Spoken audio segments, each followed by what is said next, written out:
বার্তা।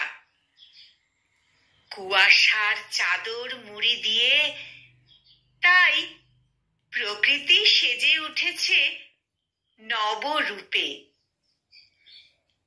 এক গভীর নিস্তব্ধতাকে সঙ্গী করে শুরু হয় প্রতিটি দিন, প্রতিটি সকাল।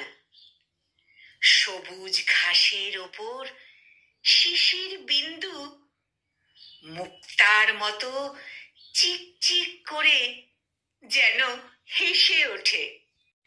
সূর্য তখনও লুকিয়ে থাকে সাদা পর্দার আড়ালে, আর উষ্ণতার স্পর্শ পাওয়ার জন্য অধীরভাবে প্রতীক্ষা করতে থাকে কত প্রাণ। ঝরে পড়া পাতাগুলো বলে চলে জীবনের কথা। এখানেই শেষ নয়, আমি আমি আবার ফিরে আসব, আমি আবার ফিরে আসব। বাংলার এই নদী, এই মাঠ, পথ, প্রান্তর ভালোবেসে নবরূপে। এমন দিনে চাষি ভাইয়েরা ব্যস্ত হয়ে ওঠে সোনালী ধান ঘরে তোলার জন্য। শুধু কি তাই, ব্যস্ততা থাকে খেজুর রস থেকে গুড় তৈরি করার জন্যেও।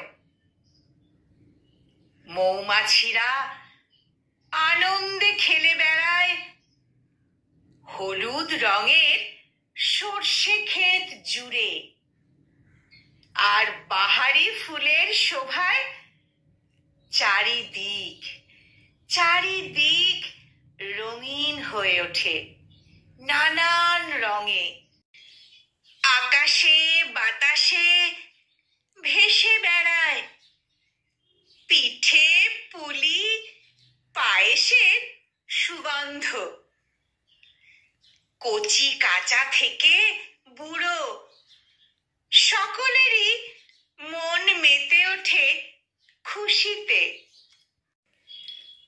এত কিছুর মাঝেও যেন অন্ধকারে থাকে ওরা, যাদের থাকে না শীতের গরম পোশাক, যাদের ঘর খোলা আকাশের নিচে। ভগবান যেন সত্যি বিমুখ তাদের থেকে। তারপরেও হাসি মুখে তারা সব কিছু মানিয়ে নিয়ে জীবনের পথে এগিয়ে চলে, সকল বাধা বিপত্তিকে তুচ্ছ করে। দেখতে দেখতে পেরিয়ে যায় গোটা মাস। শীতকাল যে ভালোবাসার আবেশ সৃষ্টি করে, সেই ভালোবাসার হাত ধরেই বসন্তকে স্বাগত জানিয়ে শীত বিদায় নেয়। বসন্তকে স্বাগত জানিয়ে শীত বিদায় নেয়। কলমে অর্কদ্যুতি জানা, আর উচ্চারণে আমি নিবেদিতা।